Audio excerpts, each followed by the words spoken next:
Welcome to a Cisco meeting. You are entering the meeting now. This meeting is being recorded. You are the only participant.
Hello. Okay, that sounds good.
Hello, hello.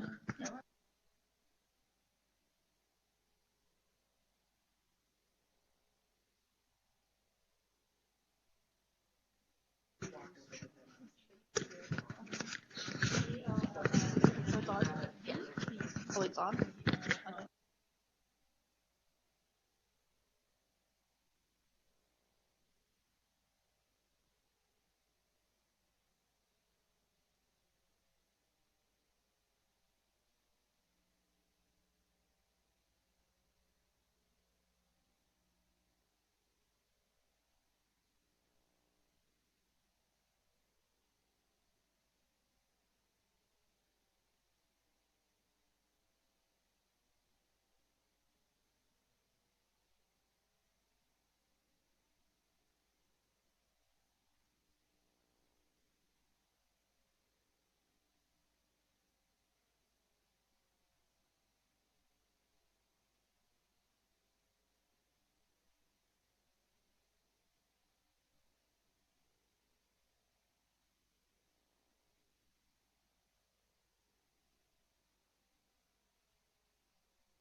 Where's the lady? We kind of need clicker.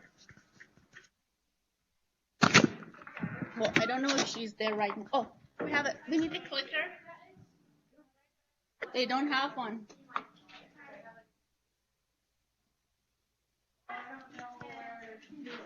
She said they don't have one.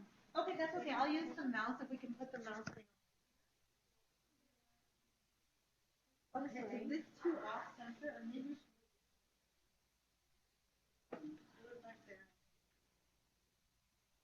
They don't have a pointer? I'll just use the mouse. Oh. I just asked her. She said she don't have. Okay, this is very, very. Would you like somebody?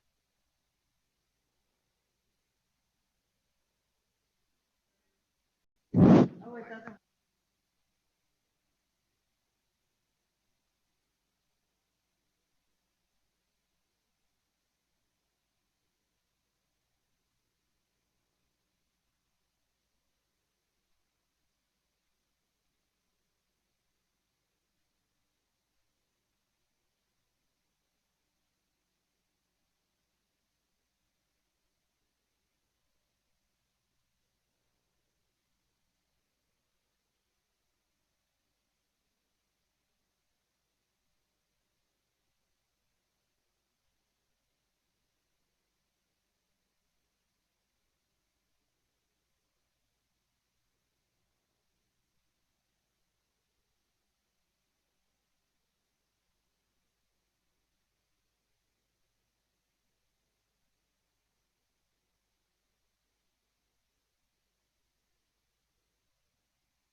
Hi there. I'm on the mic, I think. Do you hear that?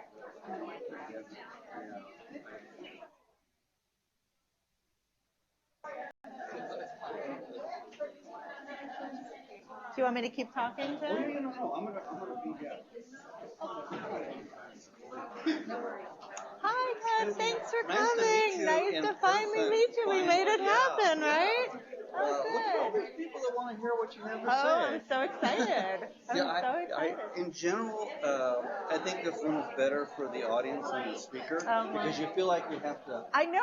You feel like, but this is to give you the impression that you're near mountains. Exactly. Well, right. I was going to say if it actually had a big view of the mountains, it would be really amazing. But that's okay because I've seen them and I'm impressed. So that's okay. It's all worth it for that. So, and then Lee was just asking me about tomorrow. I was just, they blocked a lot of time for us all to talk, and I thought, well, it would be nice maybe if we just one-on-one just chatted. Might be better. So we can carve that up. Jin is really the scheduling master. So let me see if whatever, but we could talk about that at the lunch today, just before you leave. I think I should be fine. Okay. I have us until formally until 2 or something. Oh, which is a long time. Right. I mean, okay. So We'll just carve out some of that time so that we get to talk, and I especially I'm glad I'm giving the talk first because then you can hear all my stuff, and then I don't have to repeat it all. Tell me. Exactly. Well, remember on side 5. Now, have you been here before? I have not. Oh, okay. I mean, I was actually in Park City for a work retreat a few years ago, but I've never really been to Salt Lake, and I've not been to the university or anything. So well, the weather's going to be nice while you're here. It's been beautiful, I have to say. And it's going to be a little coolish, but the sun, the sun's out. Well, the dry, I'm getting used to that dry feel. It's different, but it's just so breathtaking, I have to say. I did my graduate work at Cornell upstate. Oh, really? Okay. And then I lived in the Midwest growing up, but I've been here forever. Yeah. So I like the dry. I like dry, I don't like humid. Well, you get used to it, I imagine. But, So these 4 right here, these are our team. They're going to be joining us later. Great. I recognize that. Right. I was like, oh, okay, right. No, it's funny, the people that you know from the screen, and then to actually see them in real life is exciting. So. And Juan, who is to the farthest right there. Yeah. She told me she was up till 4 this morning trying to get these tables put together, and I said, I said you're gonna show us what you have, and then I know it's fine. We'll work from there. We put some data. No, I saw that, and I was like, I was confused because I'm VPNing to my computer in New York. I'm like, I don't know what time these were set. I hope it's not that late. But that's fine. Talk, that's okay. I'm used to that. It's all good. I've been there. Well, wonderful. Okay. All right. Thanks, Ken. Okay. So that's what they're seeing up there. I'm going to try to stand here when I'm in talking, but if it's okay if I move back and forth, because I need to advance, I need to pause here and I'm going to advance here. So for the recording, it's just going to stay there, but they'll still I think that's for best. Yeah, if that's okay, then that's what we'll do. Hopefully you'll find it pointed. I don't think so. Anything else? Yeah, if it's a problem, just come up there and control my side. I just think that's more disruptive, to be advanced. So I'll walk around as much as possible, especially in the beginning. Yeah. It's just that once I have little data, then it's oh wait, I want to go this. And then if I'm really out of, I'm still recording now, aren't I? It's live, yeah. We can turn it off. Oh, okay. You have control.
If you hold it too long, I guess it goes into Okay. a different mode.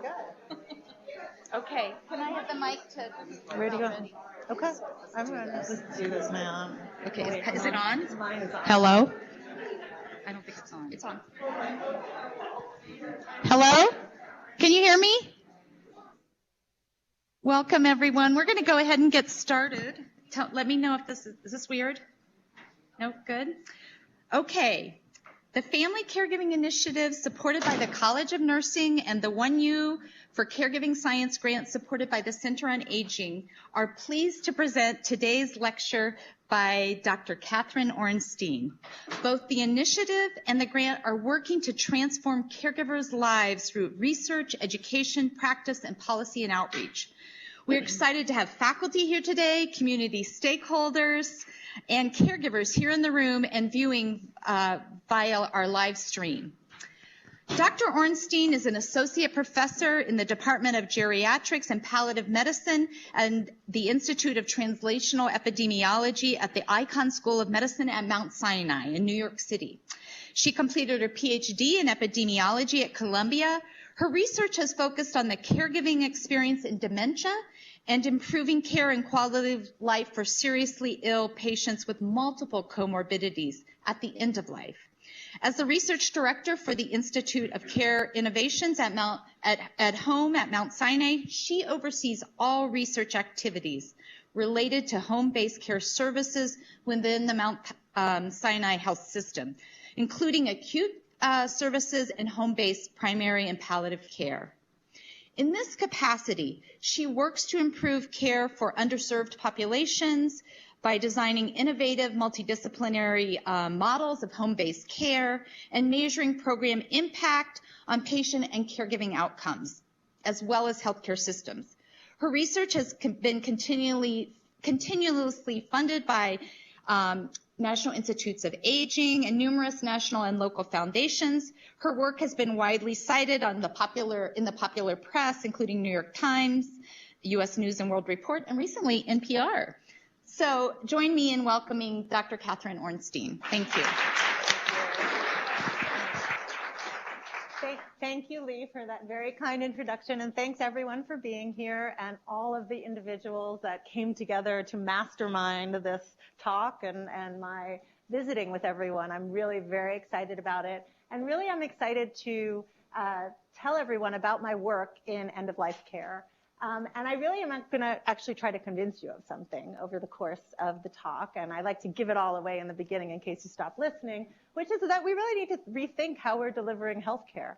And specifically in how we are providing care for individuals, it's not only individuals that are impacted.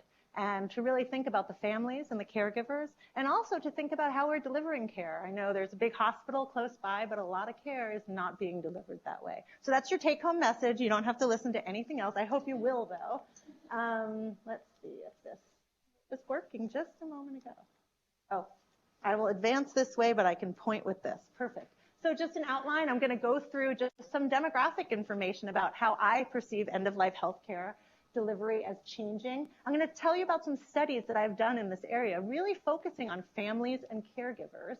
And then I'm going to talk to you about why I think we need some new approaches. I'm going to show you some new data sets that we've started working with, both internationally and here in the U.S., to really try to advance the research to better understand families and caregiving.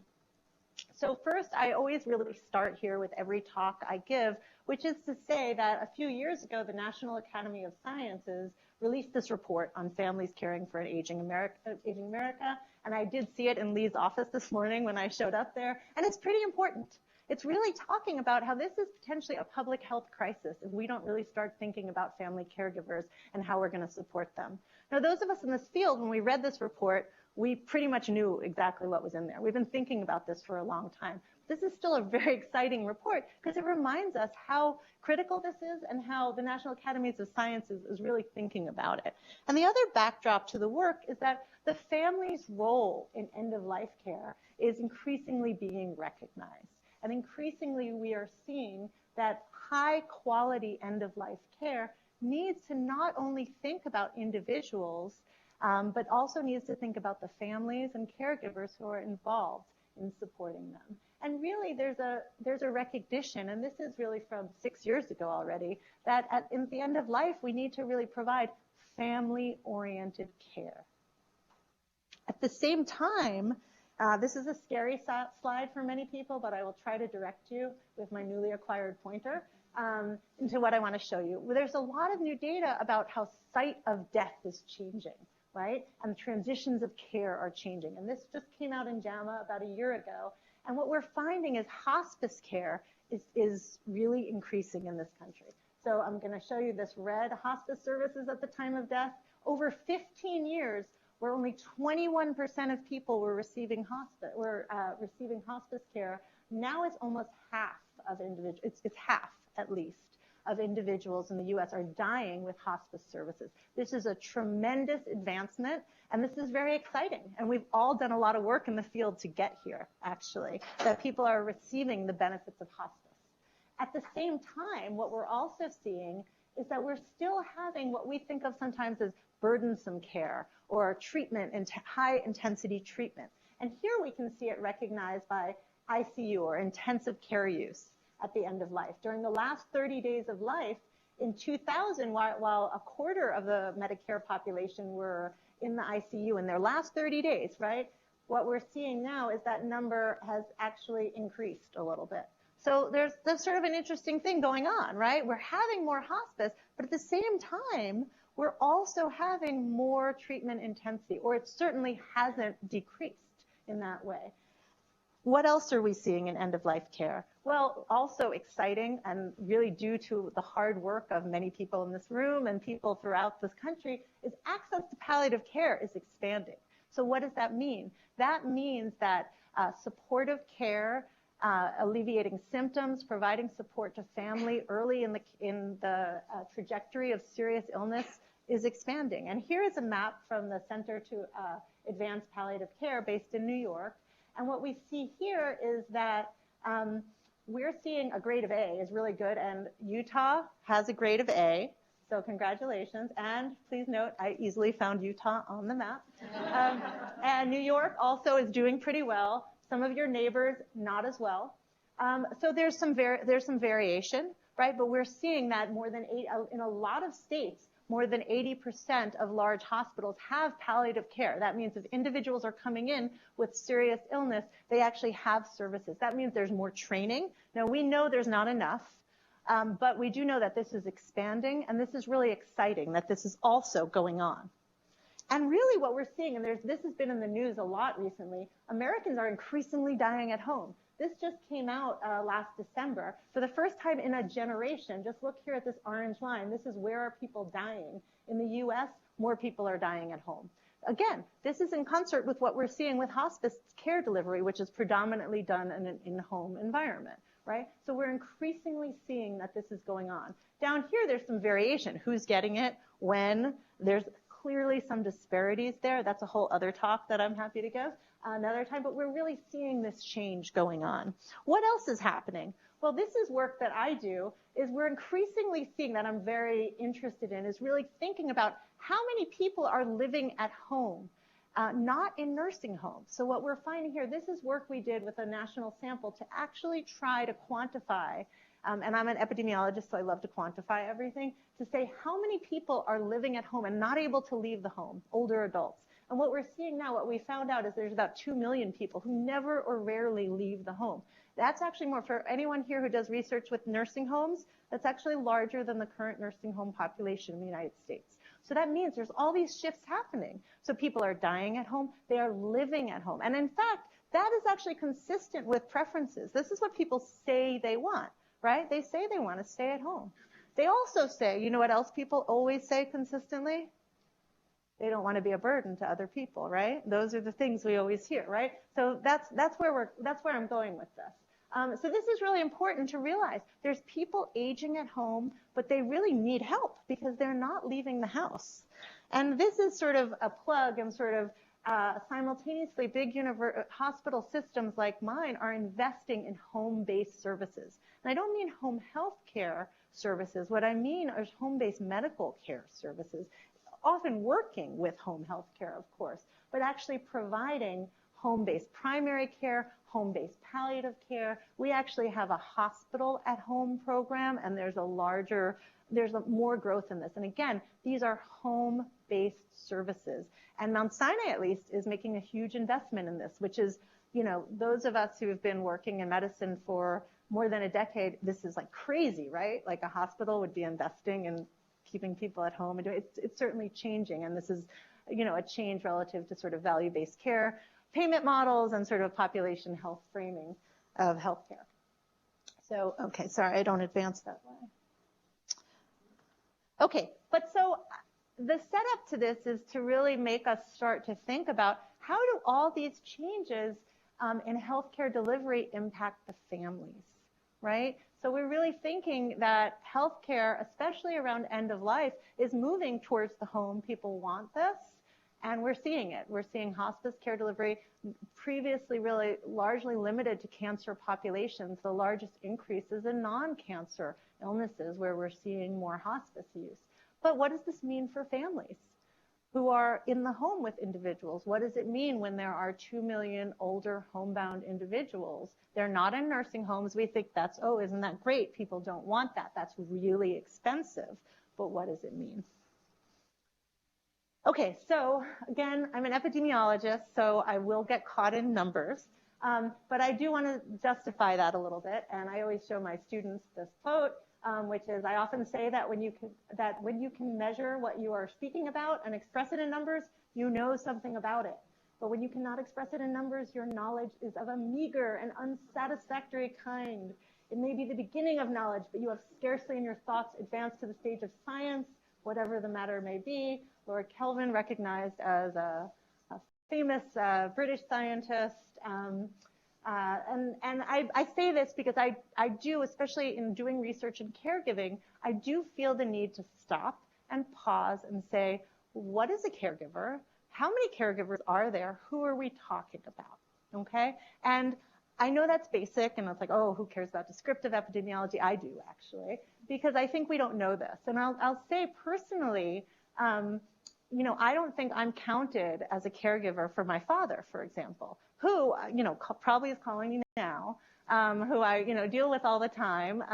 He is 84 years old, and he gets out, you know, reasonably frequently, having had a stroke about 8 years ago, but he has 24-hour home care, which I help arrange and coordinate and all of that.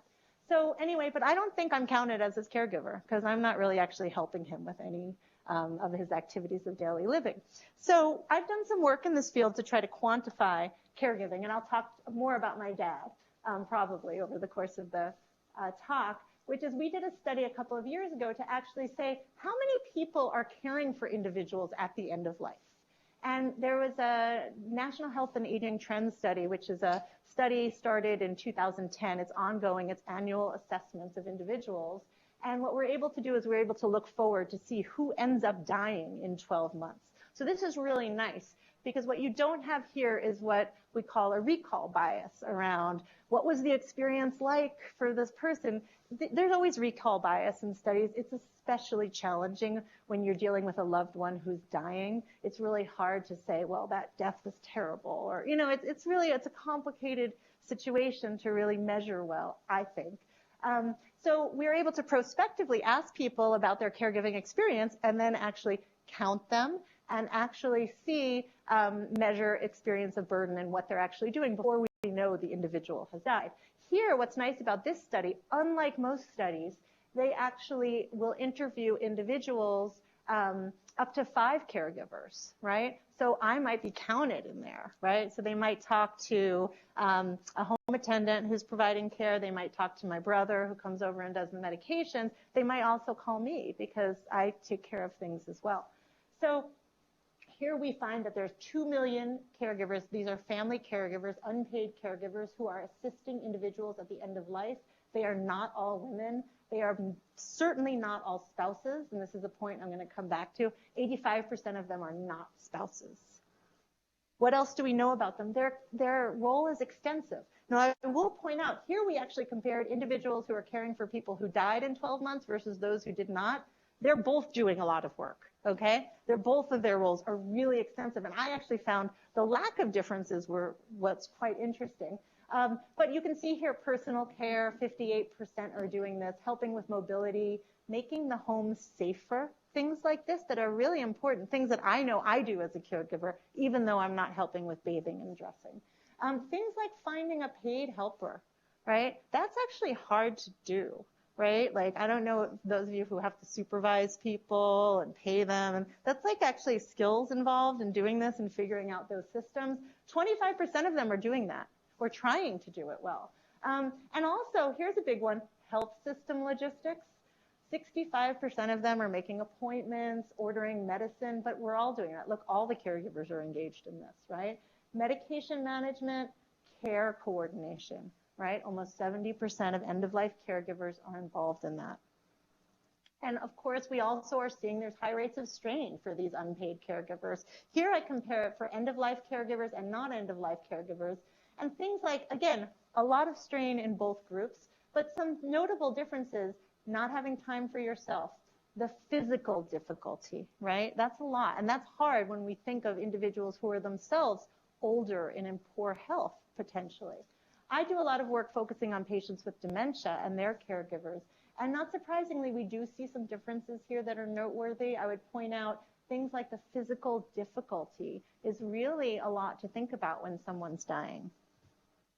And recently, I've also, in my quest to quantify caregiving and what it is, you know, there are a lot of work, and I'm completely guilty of it, focuses on spousal caregivers. And that's because they actually have the most negative outcomes, what we're finding relative to their own mental and physical health.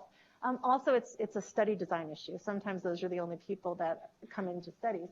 I was actually really interested in spouses, whether we make an assumption that spouses are involved in caregiving or not. Should we assume that they live with a spouse, that the spouse is there and they're doing these tasks? Should we? The answer is we probably shouldn't. What we found here is of spouses, when someone died within 12 months, we looked to see the percent of spouses when they were married, so they're married at the time of death, who was actually assisting in care of people who needed care. So not someone who died suddenly, but people who had functional limitations at the time they died. What we found for all spouses, 50% of them were involved in care, but they actually were doing it by themselves, meaning nobody else was helping them. And in fact, what's interesting here, 10% were not involved. Maybe that's a choice. Maybe they cannot do it because they have their own physical limitations. Maybe they're sick. Maybe they're in the hospital, which I do find to be the case. Maybe they actually choose not to do this for a good reason, right? It's hard. Maybe they don't want to do this. What we're finding here is there's a lot of them working alone. And this is not just the women doing this. We're seeing men are less likely to be caregiving for their spouses who are dying alone, but they're still doing it, even if they have children, even if they have children who live close by, we looked at as well. And I also, again, looking at dementia caregiving, which we know is very difficult. They're less likely to be doing it alone, but 40% of them are still involved alone, caring for their loved one who has dementia, who is going to die within 12 months. So I think that's pretty striking. It still gets me. Okay, so I want to pause and take a moment before I show you some other data to think about how are family members actually impacted by the death of a loved one, right? This is something that has been studied from way before my time by sociologists and philosophers likely, but how does this matter? This is really thinking about bereavement and what happens here. Who knows who these people are? Nice, okay. So why am I showing them here? Does anyone know why these people are up here? That's right. So these are my famous people who may have died of a broken heart study. And it's often called the widowhood effect or dying of a broken heart, right? So another example, who are these people? Right, so I don't know if everyone remembers, Carrie Fisher died a few years ago and Debbie Reynolds died like 2 weeks. 14 hours. Amazing, right? Okay, so here's an example, and I like to use this example because we often think of spouses, right? We often study spouses in this effect, the widowhood effect. but here's a great example of the mother, right? And this has actually been studied by researchers, and here's some odds ratios, and they're higher than 1, so these are hazard ratios. They're showing you that in many subgroups there's some variation, but we do see this effect. And this is something that people can study well, because you can look at mortality, so you can see one person dies and when the other person dies. So this is something real that happens. So we know there's a bereavement effect. So I just want to pause there and remind everyone that we recognize that whether or not you're involved in care, right? We're not even talking about caregiving. We're just talking about bereavement. We're just talking about someone you love has died. This matters, right? Now, there's quite a few pathways. We can talk about how and why that this may occur, why this may result in increased mortality, but it does seem to happen. So I've done some work in this area, and I do some work looking at gender differences. And the reason I do that is because I think that's very interesting. But specifically, I do it because a lot of times we think of caregiving as only a woman's role or woman's job. It's actually not. That's changing demographically as things are changing. We actually have to accept that. And I also bring it up because we also think that only women are depressed. Also not true. They're certainly more likely to be depressed, but we do see that effects of caregiving may also impact men and women. Here I did some work actually looking at cost. And the reason is because in end-of-life care, we care about cost. Why?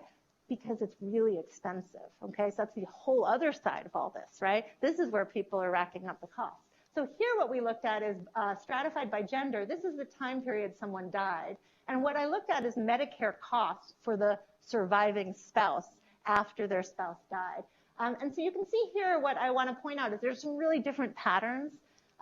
Women seem to not have any differences. The blue are the bereaved spouses, and then we did a matched group of non-bereaved spouses. Women, after their husband died, they start spending a lot more. They're not doing anything at this point, but after their husband dies, presumably the idea is, well, they haven't taken care of themselves or done things for themselves, and then after their husband dies, they're sick and they're dealing with it. We do not see this effect for male caregivers.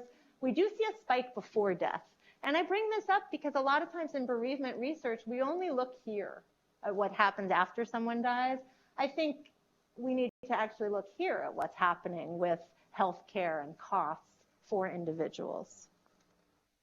And so I've the work I'm going to show you now is really work that I've conceptualized. This is a conceptual model that we published a few years ago, trying to talk about how the experience of end-of-life care matters for families. So here we talk about an individual with serious illness. And again, I think dementia can really have a different course for individuals and can be particularly challenging, but how the experience of the treatment and the experience of hospice, symptoms that the person is experiencing, and also work around suffering, really seeing someone you love suffer and what that is like, as well as cost, right? We know especially in cancer care, there's a lot of cost involved. And also, so important, is this concordant with care preferences? Is this what the person would have wanted, right? Is this what the family wanted? How did it go wrong, potentially?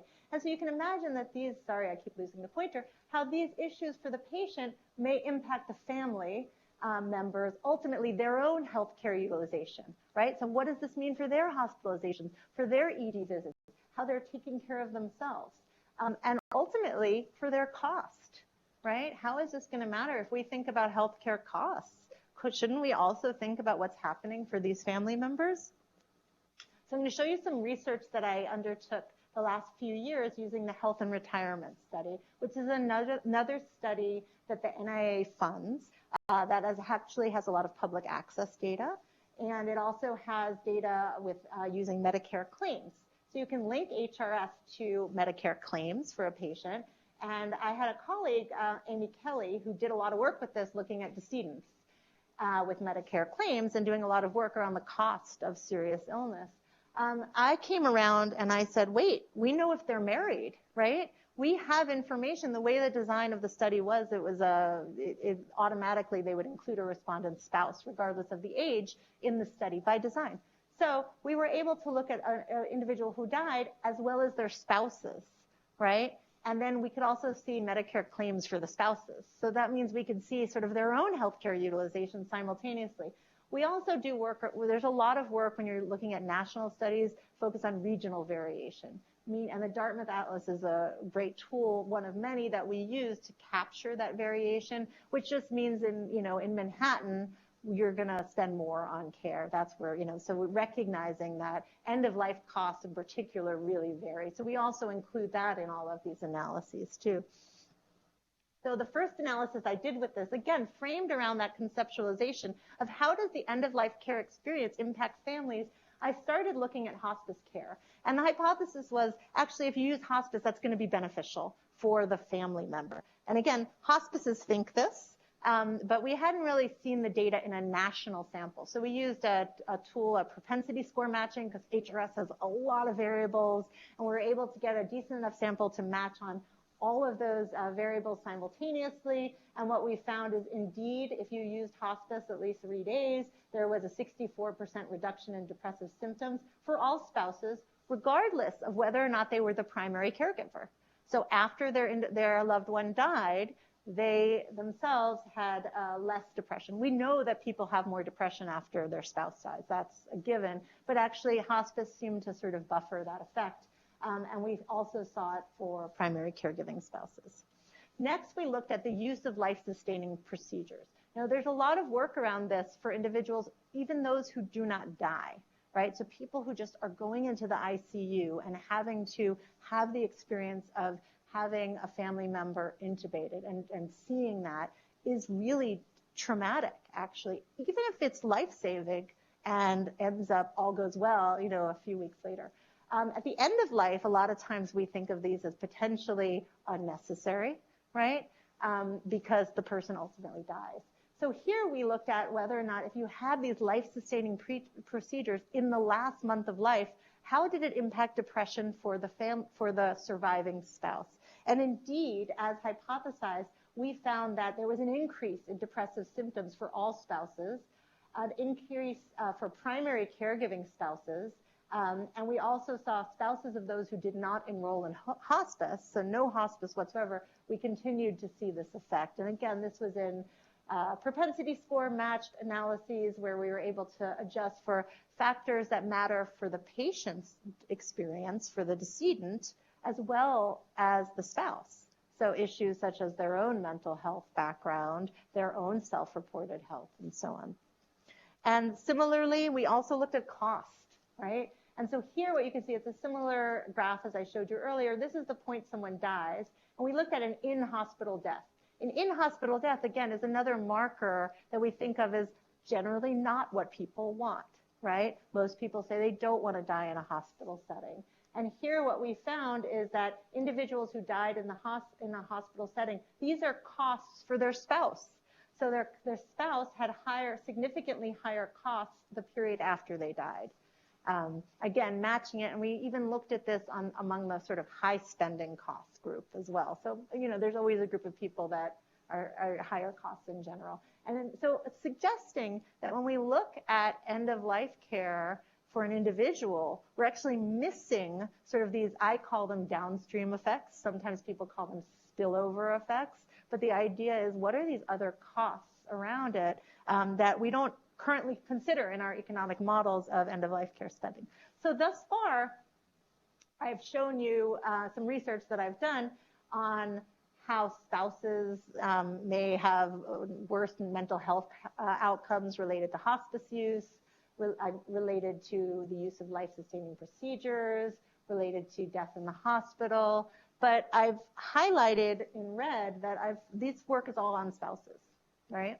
And for anyone who was listening earlier in the presentation, I told you that most end-of-life caregivers are not spouses, right? But yet all of this research, and this research I considered valuable, I was proud of at the time, was focused, and I still am, it's focused on spouses. So I think that's really just one, take home that we really need to think about.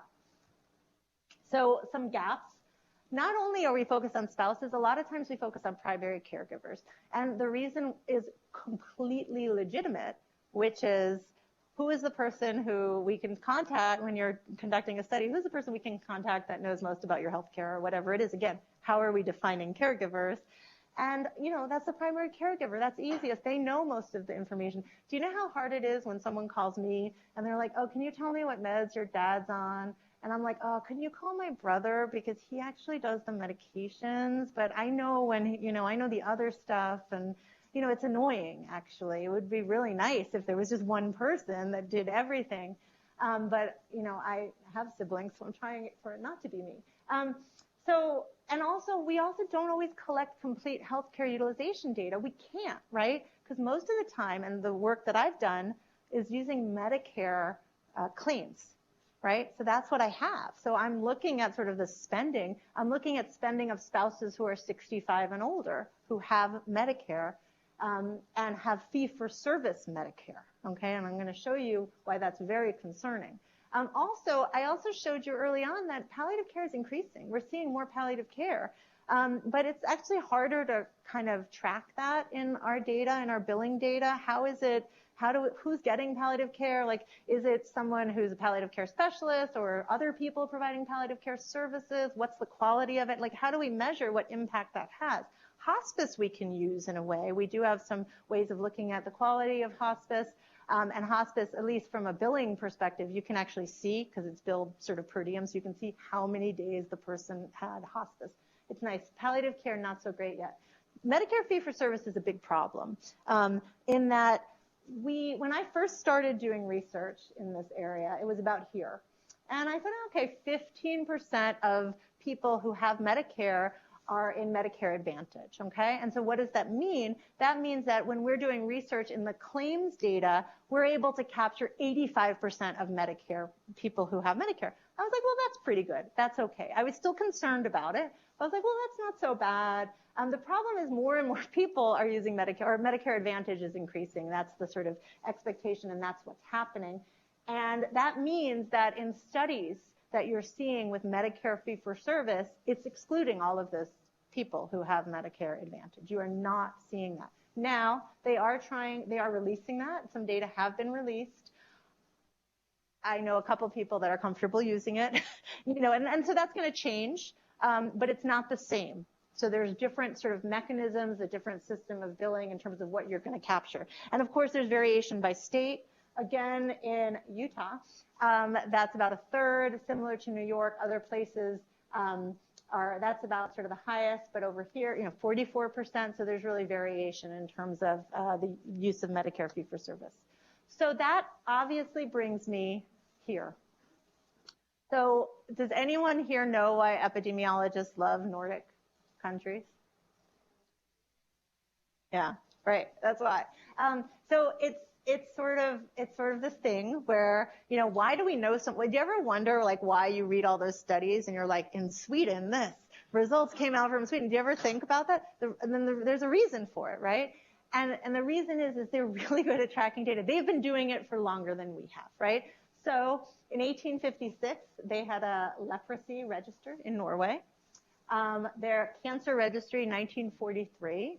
And they routinely collect data and have it linked, okay? It's just something that's been done. And in fact, so much of what we know is, you don't realize it, but things like rare events or certain rare cancers, we know about them from Nordic countries. And a lot of medication, a lot of pharmaceutical work is going back to some of the Denmark data where they've been collecting this information for a really long time. If you're looking at long-term outcomes, certainly a lot of genetic work that's done there. So that's why epidemiologists love Nordic countries. They're also beautiful places to visit, friendly, nice people. But really, it's for this reason. And that's sort of where I decided to go to do some work. And specifically, I went to Denmark.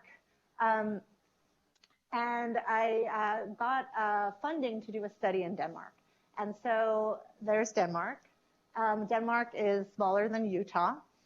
There's 6 million people in Denmark, which I think is larger than the state of Utah population. But I think size-wise, it's a pretty small country and compact. And so what's great about Utah is they have a unique identifier is assigned at birth or when you first enter the country. And we pretty much have 100% complete registry data for everyone in the country. But what's great is there's a universal health coverage. And so that means that we can see all uses of the healthcare system for individuals in Denmark. And it's multi-generational. So I'm going to show you how we make use of that, and we can link individuals to families.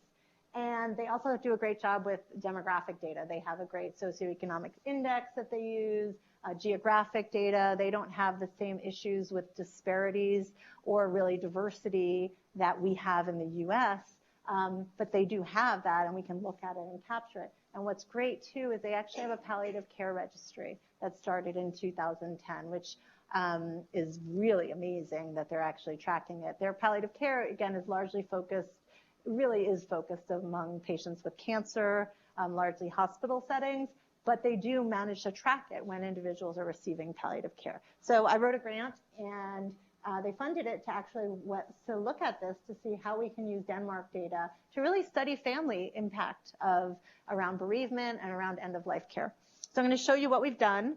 This just shows you the linkage that we've done. Over 8 years of deaths, we found 400,000 adult natural deaths, and we were linked them to 185,000 spouses, parents, siblings, adult children, 564,000 adult children, adult grandchildren, adult great-grandchildren. We actually have great-great-grandchildren, but I just combined it. And then we have all these different data sources. So it's fairly complicated, the system for combining all of these things, but they're set up to do it. And Statistics Denmark, they're very nice. And some of the variables are in Danish, but a lot of it's in English. And just to show you the characteristics, we see 80 people, age 80 at death. I don't know if anyone knows the conversion right now from Danish kroner. But we can also see cause of death, 30% cancer deaths, heart disease, cerebrovascular disease, and we can actually also look at a comorbidity index. So what are we doing with these data? Well, we're capturing treatment intensity, right? So we can do similar things to the work that we did in the US with HRS. We're looking at life-sustaining treatments. We're looking at emergency department visits, ICU, and intensive care utilization. And what's pretty cool is we actually can see palliative care. We limit this to cancer populations because, again, it really hasn't disseminated beyond that. I've actually started to collect data for them on their use of home care services, which they haven't studied previously, but they're supported by the municipalities versus sort of the Denmark. So you can actually see, and it's free there. So you can actually get in-home services, which I sort of use as a proxy for functional needs. So this is one analysis that we started where we actually looked at distance to family members by cause of death. And the point here was really to actually understand when someone dies, where are the family? Do they have family? Where do they live? What does it look like? So you can see there's variation. Dementia, 14% co-reside with the family, right? Only 14%. Cancer, it's more like the majority. Now, this is important to know for clinicians, right? Like when you're talking to people about their care regimen, you're talking to people about what their needs are, what they want, will they be at home? Well, in the case of cancer, yeah, because they're younger generally. In dementia, there's something else happening. Here, we were also able to look at whether they live close by. In Denmark, we call that about 30 kilometers. I don't know what you'd call that in Utah. And then we also, very interestingly, we found people that we didn't have any family for. Again, higher in dementia. But this, I think, is really worth pausing and thinking about, which is this idea that in caregiving, we think about the caregivers and the impacts for caregivers, but actually there are people who do not have family around. So this isn't even a caregiver who's willing and able to support. This is just not actually having living family in the country. So just to give you an example of the kind of studies we've done in Denmark, this is actually looking at new antidepressant use. So we focused on bereaved partners and adult children. And what we wanted to do is look at new antidepressant use. So we wanted to find people that had no history of using any antidepressants, so sort of depressive, naive patients, you might say. And we wanted to look at them and say, around the time that their family member died, did they get any new antidepressant prescription? And with the hypothesizing whether we'd see differences by gender and differences by relationship type before and after death. So just to give you a visual here, this part is the time someone died. And these are odds ratios. So 1 suggests there's no effect. And this is relative to the period before death.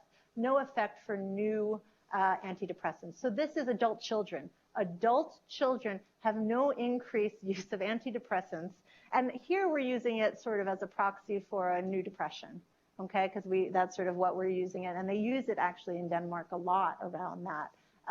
We don't see any impact. We saw no gender differences. Adult children we're not seeing this.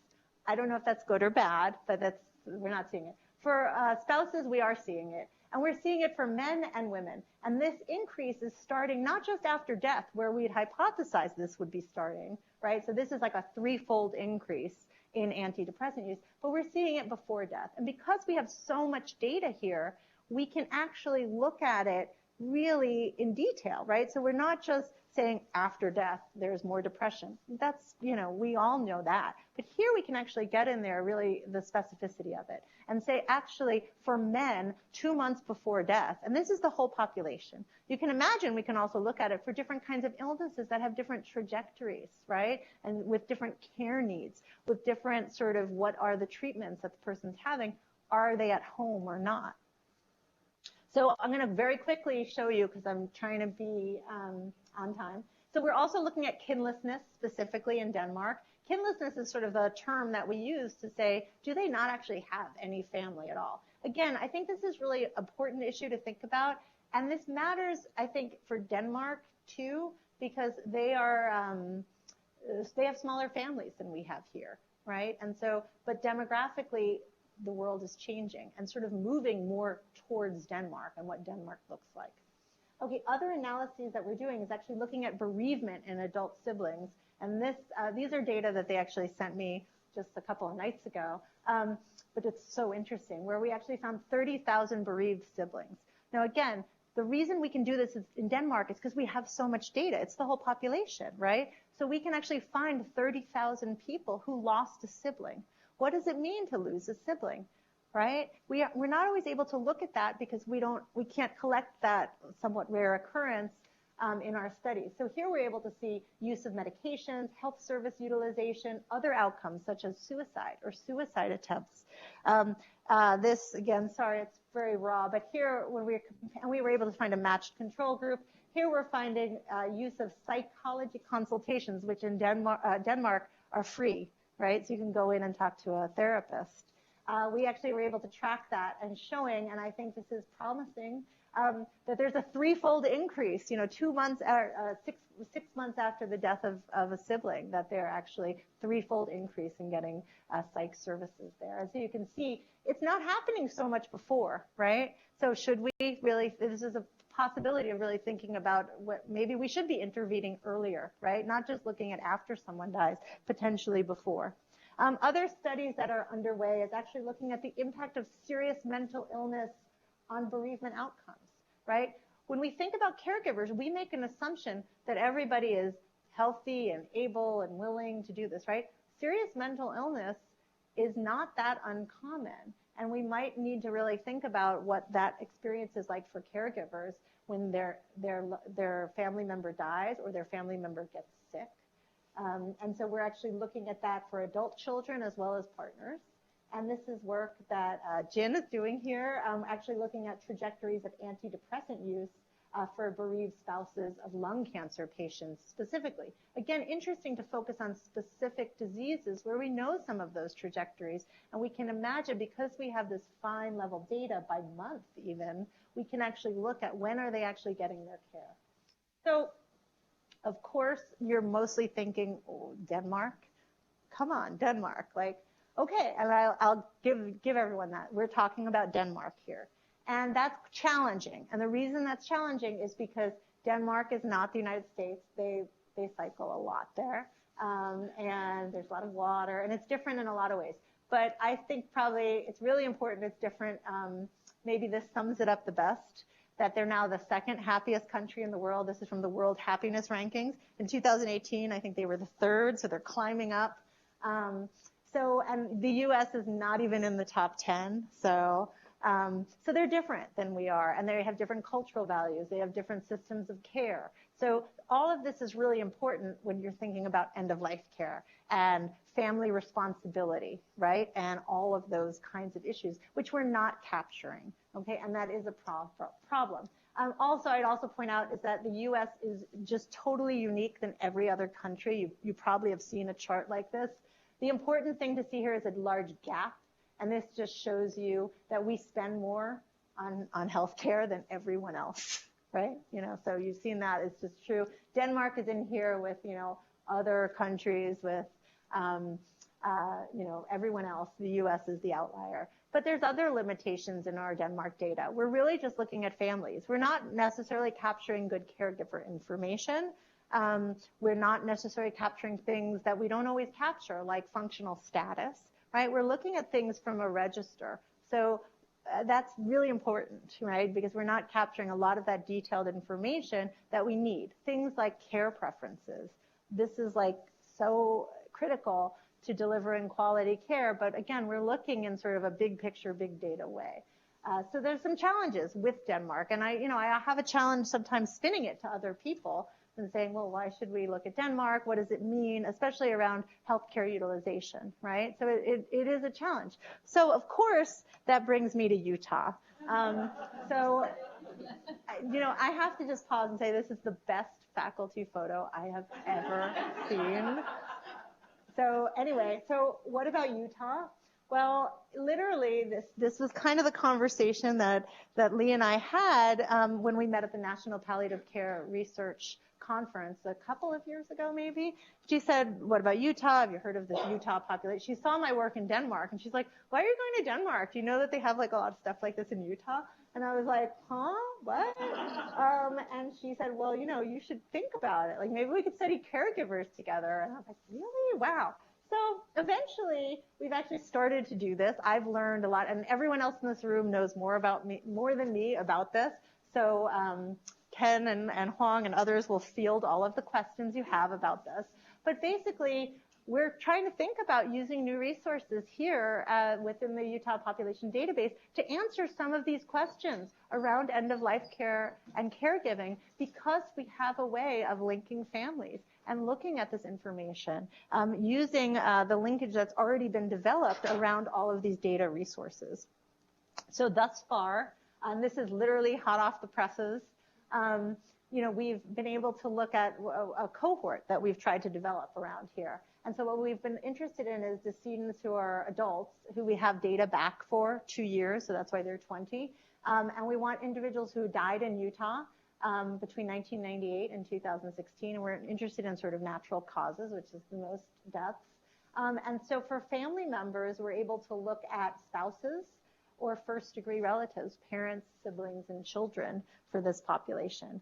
And so thus far, we have found 219,000 individuals who have died in Utah during this time frame. We've identified 747,000 family members. So again, you can see partners and spouses, adult children, siblings, and parents here, okay? So that's, again, huge numbers that we're really thinking about. And again, this is everyone, right? And again, a ton of data sources going in here. And we're going to work out the kinks of how to look at them and think about them more. But again, you can think about the kinds of information we'd have. Again, not just on the person who died, but actually also on the family members. This again, I'm going to just say very quickly, because I really would love to hear some questions, but we can see who died, median age, actually the same as Denmark, and what they died of. We have information on marital status, race, where to live, region, urban, rural, frontier, which you'll all have to explain to me. And primary cause of death we can look at as well. And of course, this is important, right? Because this is how we would think about different kinds of trajectories of death and how that might impact the family member. So we've also been able to start to look at the end-of-life characteristics, right? So did they die at home? Did they die in a hospital? Did they die in a nursing home? We can see this for these individuals. And we can see it, and again, we'd expect it to vary, and it does, of course, by cancer versus something like dementia, right? And again, you'll see that we have 29,000 individuals who died with dementia as their primary cause of death. That's a lot of individuals to really understand that experience of, which is very exciting for me, because end-of-life care for dementia especially is an area that is problematic in terms of resources involved and lack of use of hospice and supportive services. We can also look at hospitalizations. This is just in the last 30 days of life where they hospitalized. and actually a very significant number of them. Here you can see those with CVD, half of them are hospitalized. And this is within 30 days of their dying. So you can see there's different things happening there. And of course, we can look at a lot of different markers. Multiple hospitalizations, again, we think of this as really burdensome treatment for the most part for individuals. We can actually capture that and look at it. So I'm going to conclude. I'm over time, but I hope I've convinced you that as our demographics have changed and as end-of-life care is moving to the home, which people seem to want, that we just actually have to think about caregiving outcomes there. We cannot make assumptions. We have to simultaneously look not just at the individual, but at their family. I do think that population-based data registers, actually, we should be tapping into them more. They are not perfect. I love big data, but I agree there's limitations. But I think there are opportunities to really think about it. And in general, I do think we have to expand our research beyond this traditional dyadic research. Again, I'm completely guilty of it. I want to thank you. That's my dad going to a carnival event at my daughter's school, which he's able to do because he has really good caregivers supporting him. Otherwise, it would be hard. And I want to thank my family they are skiing today and they are getting a better view than me, but that's okay. And I really want to acknowledge my team at Mount Sinai, as well as all the collaborators, especially those at Utah, who I now get to meet in real life, not just on Skype, as well as in Denmark, who've allowed us to do this work. It's been amazing, as well as my funders. I want to share this information to contact Lee and Deidre. And extra slides I'm not going to show you at this time. Thank you.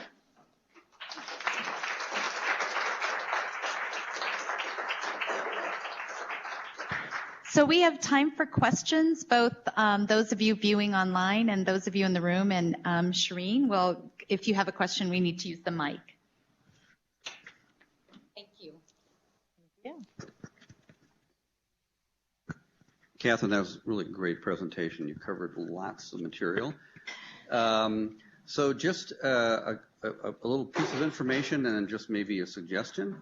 I had 20 questions, but you answered 19 of them during your talk. So, but one thing is whether, and maybe work that you have done but didn't present, was the degree. Here I'm going to talk about spouses, but the degree to which an impending or chronic illness actually leads to the dissolution of the union or the marriage.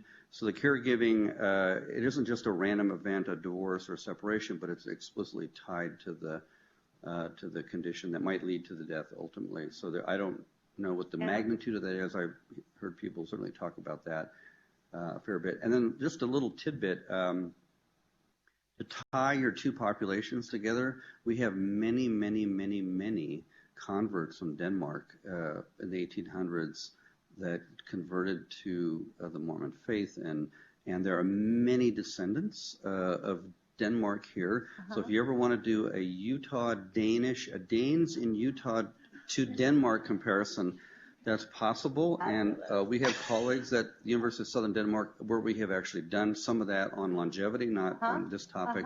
So I would just add that to your long list of things to do. Thank you. Well, thank you. That's a fabulous suggestion, actually. I think that's actually an important point. That's sort of some of the issues around spouses dying, divorcing around these time periods. It does happen. We can capture it in the data, but it does make it a little complicated. People remarry. But I've been challenged about that in some revisions of papers. And we look it up, and it's not as common as people think. It is more common for men than women, but it doesn't seem to change things, and we can see it. But it's actually complicated sometimes around Medicaid spend down and thinking about it that way. So I think there is an issue with looking at it when you're looking at, and that just means that a lot of times individuals might not want their assets taken away if individuals have to go into a nursing home, so that they often will dissolve the marriage earlier. But it is part of the tricky parts of this, which is people can have, multiple marriages that we see over the course of their illness. We also have multiple deaths that people will experience over the course of their caregiving. Not everyone is caregivers for one person simultaneously. There's often multiple.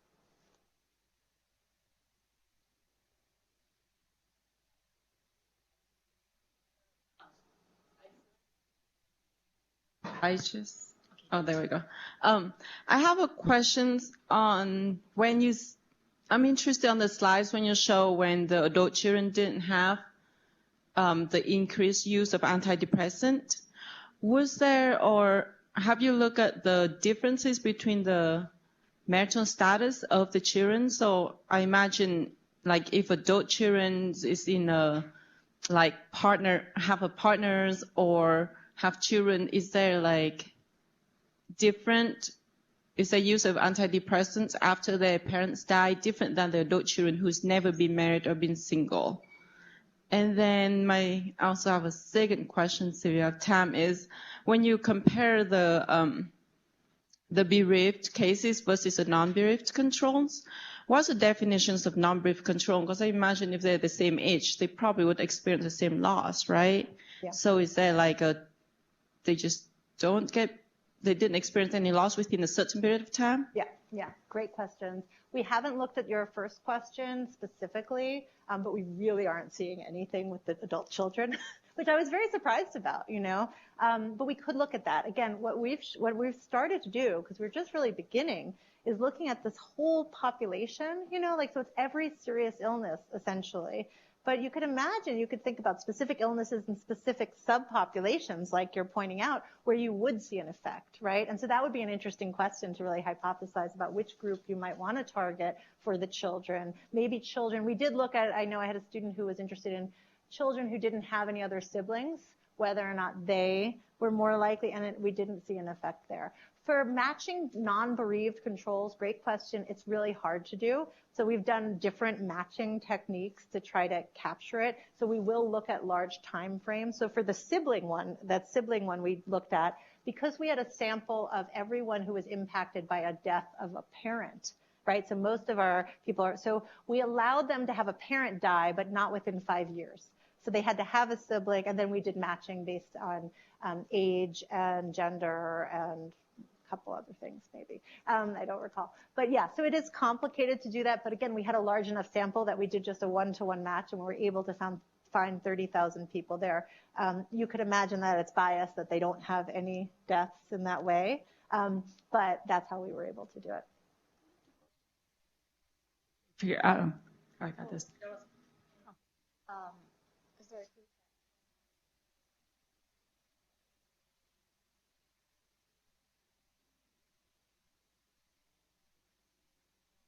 Yeah, I'll take the advanced directives question, which I think that's a really important gap here that we haven't seen in Denmark. We don't have it captured. We can start to see that in Medicare data now because we have billing. You can bill for this now.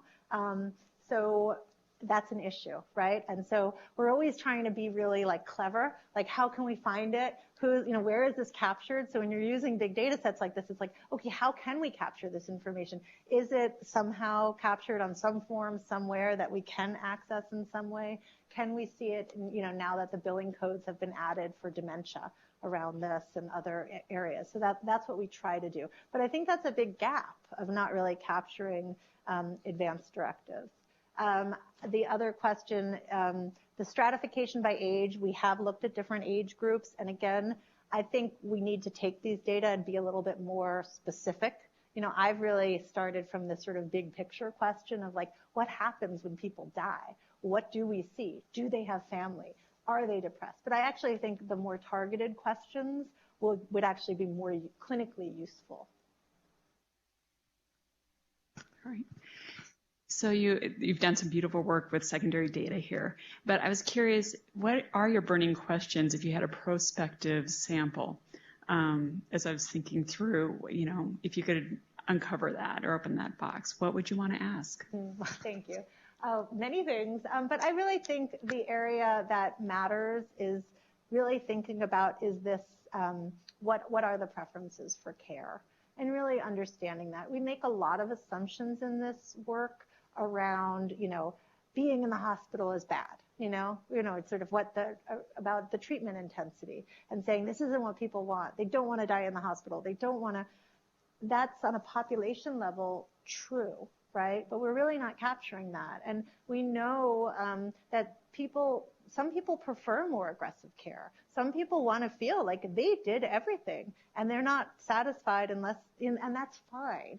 So I do think that it's tricky to look at these data without really knowing that, as well as knowing, and the other issue too is really, I struggle with the fact that in caregiving research, there's an assumption, or in family-based research, there's an assumption that every family relationship is, fabulous. And, I know mine at least, it's complicated, right? And I think we don't capture that quality. There's some measures around marital quality, but I think, even in extreme cases, you can think, kids were, physically abused by parents that they're then caregivers for. That's not that uncommon, right? So what's happening there? So those kind of questions, yeah.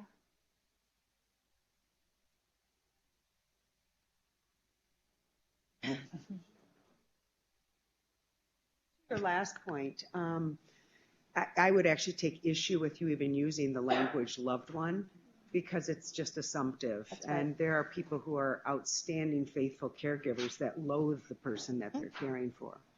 So just that thought. And then I'm also just concerned, and I think your depression data largely came from Denmark, correct? The earlier studies with spouses were from the U.S., from the Health and Retirement But the one studies. with the sibling, adult children. Because I would also argue that the outcome of import is not depression, which you're getting from claims data from prescriptions, but complicated grief, which is much more nuanced and we can predict and might have a lot more value in terms of ultimate life quality than just prescribing an antidepressant. Right. I totally agree with that, and it is hard. We don't have the diagnostic code yet. Exactly. It's totally difficult. I think what I like to do to kind of address that is, what's great about these data is you can actually look longer periods of time. So I think that's what's really important, because I think we know that people are depressed, and guess what? They should be. It's a difficult time. We expect that depression afterwards, but if we look 2 years down the road, 3 years down the road, that's interesting, and that's sort of a way. So we can do that. Let's do that. And I agree with you about the loved ones, and I think that's really important to do. And I agree. I totally agree. It's a tough one. I'm always like, on that. And it's shocking how, how assumptive that is. And I think for the clinicians, you think about it relative to, okay, you go and administer this. You're responsible for doing this. That they're giving these instructions on healthcare to individuals that are like, why? Or I can't, or they wouldn't want me to. So I thank you all for staying a little bit longer. One more question online, and then if you want to talk to Catherine afterwards, that would be great. So take that last question, and then.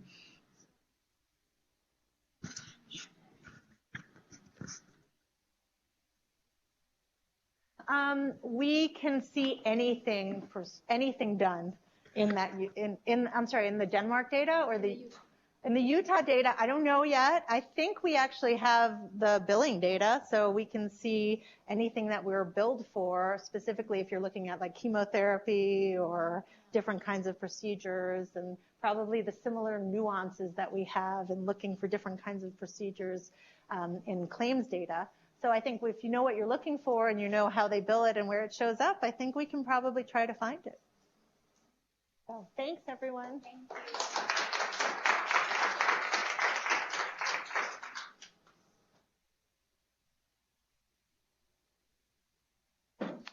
I didn't turn off my bike. Nothing on my TV.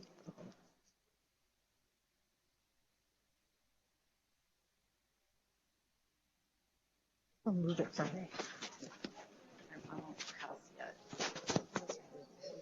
I have to get rid of my hot mic situation, and then I can talk to you. Okay. All right. My hot mic is on. I work with Lee. She's the director. What's her title? She leads the advancement.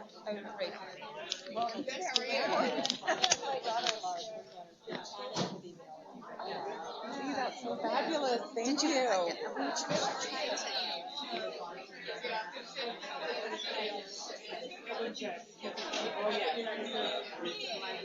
I know, it's so good.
Everything else was Hi, Christine, in real life. How are you? Good. How are you? Good. Do you know Shireen? Yes, I met her with Kelly. Okay. Not remember your name. I was telling her. I was like, no, I met you at Kelly. Right? Yes. How are you? Okay. How are you? Sick. Yeah. Okay. I'll come over there. I'm gonna go. How do I get out of here? I'll just follow you. You know what I mean? So people, it's good to see you again. Nice to see you. I will.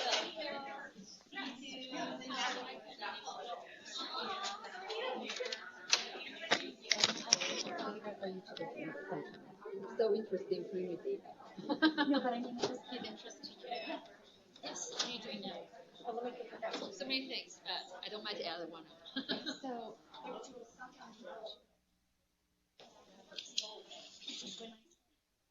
My next one is the first data is really important. She thought that was a big one. You? Let me just check. I don't have my glasses on. Can you see anything? Yeah. The number? There's our schedule. Without my glasses, I'm very 3205. Thank you. 3205. Okay. Do you like that? I know, isn't it stylish? I heard it was worth it. Yeah. Northern Lights, Denali. That's a quick trip, though. When did the injury? Where did that occur? Towards the end of the trip? Oh no, this occurred Sunday. Where is Sunday in the course of your trip? You left on Wednesday? No, I left on Thursday. Okay. Okay. Well, you know, she's kind of weird. She does her foot, then she does her thumb. You know, it's just. So, I don't know. Can I go and set up the other meeting? Yeah. Okay. Go. Bye-bye. What do I do with this? Do you need any? I'll leave it over there. Go get it. Yeah. So, just gonna walk. And I left the mic over there too. What are you?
Who said that?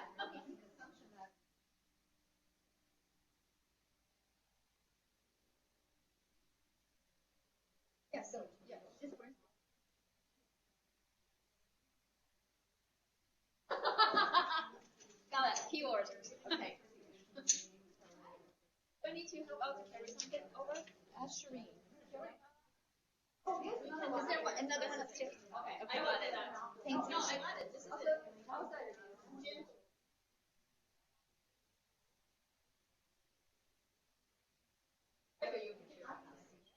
Yeah, I think it was. It was the whole connection.